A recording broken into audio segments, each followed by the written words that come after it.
Welcome to Mr. Mutlow's Topic in 10 Minutes for O.C.R. A.2 Physical Education. This specific revision video is focused on the case study of tennis. When considering each of the case study activities, it's important to focus on three key areas. Firstly, that activity as a popular or pre-industrial recreation. Secondly, the civilizing process that may have occurred in public schools. And thirdly, that activity as a rational or post-industrial recreation leading into that activity today. To begin this recap, I will start with tennis in its various forms as a popular pre-industrial recreation. It may be worth you referring to the popular recreation video which you can find on YouTube in order to establish or remind yourself of the key characteristics of popular recreations. Unlike some of the case study activities, tennis as a popular pre-industrial recreation is very different to those characteristics. There were three key strands to the game of tennis in pre-industrial times. The first key strand was the game of real tennis, which was played amongst the gentry and the upper classes. As a game, real tennis has its origins in the aristocracy of France, and it became popular during the 14th century. Unlike most popular recreations, however, it was not a game played by the masses, as it had complicated written rules and an extravagant court from a very early age. This is evident from the picture you can see opposite.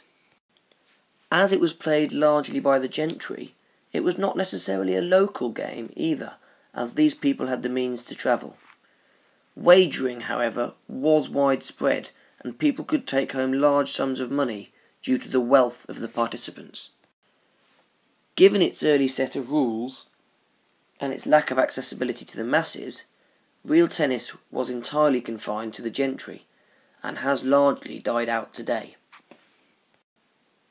If the upper class played real tennis, though, what did the lower classes do?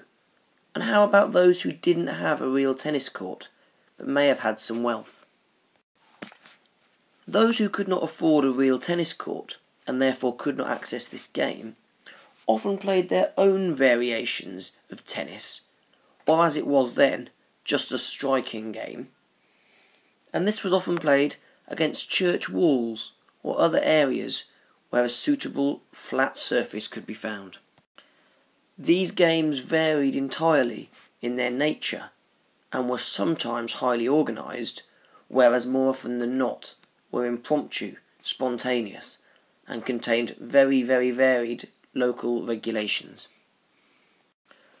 For the purposes of the exam, it is important to know that real tennis existed for the upper classes, and a variety of hand, bat and striking games existed for the lower classes, although these are not specifically identified as one sport or another.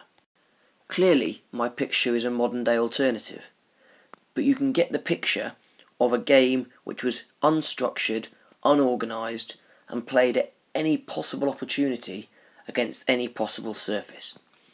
This is very much at odds with the regulated and organised game of real tennis, which had codified rules before the Industrial Revolution. Consequently, real tennis was the singular domain of the upper class, whilst the hand and wall games were the domain of the lower classes. There was one other game which developed as a popular recreation, and this occurred very specifically in Fleet Debtors' Prison in London. This was a prison full of upper-class gentlemen who could not pay their debts, and as they were not serious criminals, they were entitled to some sports equipment for their recreation time. This included a bat or racket. As such, a game called rackets, which was an early precursor to the game of squash, developed in Fleet Prison, where these prisoners would use a bat to propel a ball against the side wall of their exercise yard. A picture of the game being played in Fleet Prison can be seen in the bottom corner of the screen.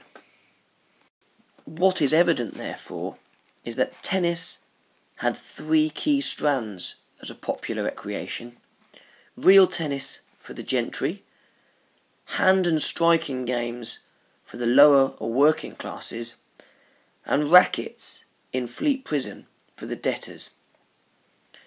Clearly some of these will have made their way to public schools, particularly real tennis and rackets, and it is there that we now turn our attentions when looking at the development of tennis. Before moving on, however, please remember that tennis is very different to most other sports as a popular recreation, not least because it has an early rule structure and equipment. Just as during the period of popular recreation, tennis in public schools followed three major strands: fives, rackets or squash, and lawn tennis. We will look at each of these in turn. It is, however, important to note that tennis as a public school activity did not take off significantly, as it did not show many of the values of muscular Christianity, such as teamwork, courage, leadership, and communication. That being so, it remained largely a recreational activity and not a major competitive sport in many of these schools. The game of fives developed into a popular activity in many public schools. However, it never really took off outside of these environments because there were so many regional variations, and it was largely seen as a recreational activity with none of the values of muscular Christianity. The games of rackets and squash were also popular, having their origins in the upper classes at Fleet Prison. These were therefore brought to public schools by the children of many of these debtors and played consistently. That said, headmasters did not take these on as major sports, as again they did not show the requisite values required in a young gentleman. Take teamwork, for example. Football or cricket were considered much better ways of developing teamwork than tennis, due to the number of players. Real tennis did not take off at all in public schools due to a lack of courts and appropriate spaces, and the game of lawn tennis, although now starting to develop amongst the middle classes outside of public schools, was not popular either. The main reasons for this can be traced to the amount of space which a tennis court takes up relative to the amount of people who can play on it. A tennis court may occupy 4 individuals, maximum, whereas a football pitch, whilst being bigger, can occupy 22. Comparatively, this is a better use of space, or so it was believed by headmasters at the time. For these reasons, the public school period is not an important feature in the development of tennis as a case study activity. In fact, in many ways, it maintained its recreational status and never really developed under the public school system. The game of lawn tennis began to emerge, but was not as popular as it was outside of public schools, and therefore, as a major stage in the development of the game, the public schools are not a key player. What about rational recreation, though? What was tennis like in this format in a post-industrial Britain? It is during the period of rational recreation when the game of lawn tennis really took off in Britain.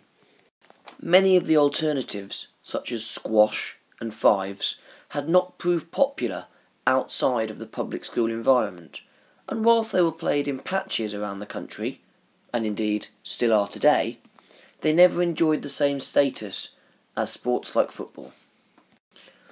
Lawn tennis, however, served a purpose and fitted in well with the development of the middle class in urban industrial towns. Many members of the middle class did not have a real tennis court for understandable reasons, nor did they have a facility for squash or other activities. They did, however, have suburban townhouses which included a back garden. This garden provided the perfect opportunity to play tennis, and consequently the game of lawn tennis developed on the lawns in these gardens. A lawn tennis set was patented, including rackets, nets and balls, and sold to the middle class in great numbers.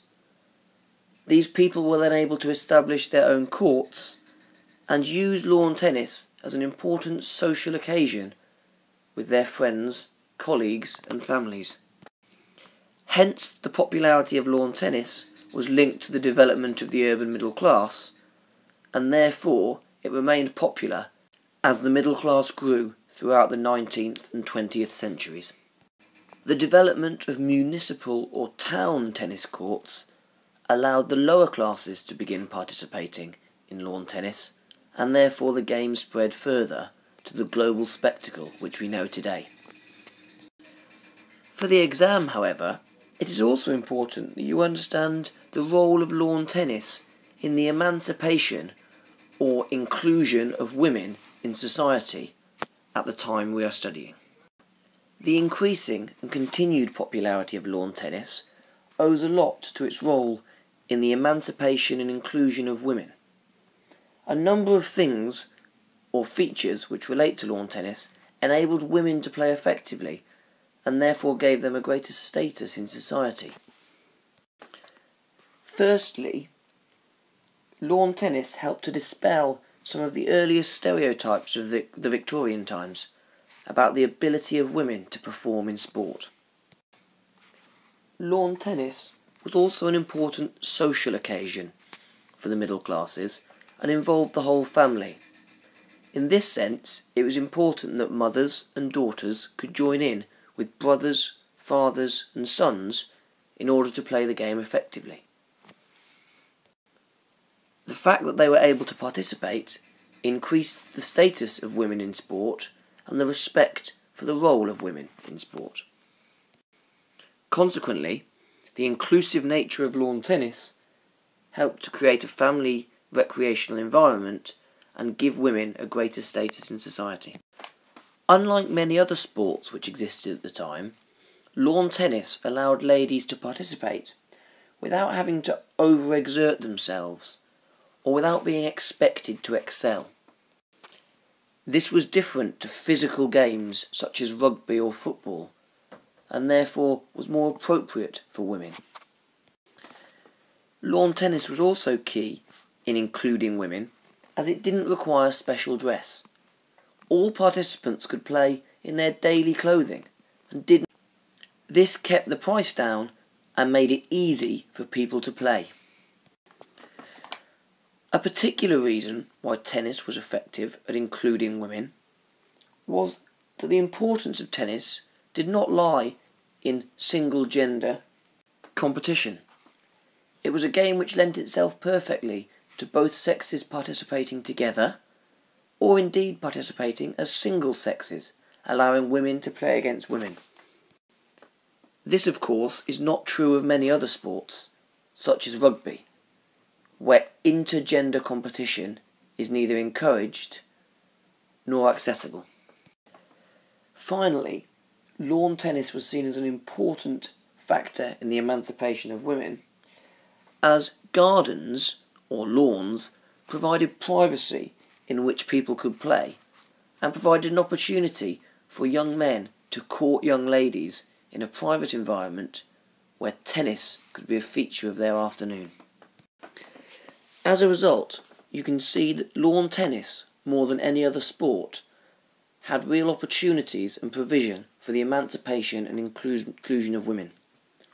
It may be important for the exam for you to be able to comment on this, and to use the examples above of ways in which tennis was an inclusive game. You will also see from this video the journey which tennis took, and the role of the middle class in the development of the modern day game of lawn tennis. You would be well advised to also consider how tennis sits today and what things are different from back in the 19th century. This is something you should be able to do independently. That concludes the topic in 10 minutes for the case study activity of tennis.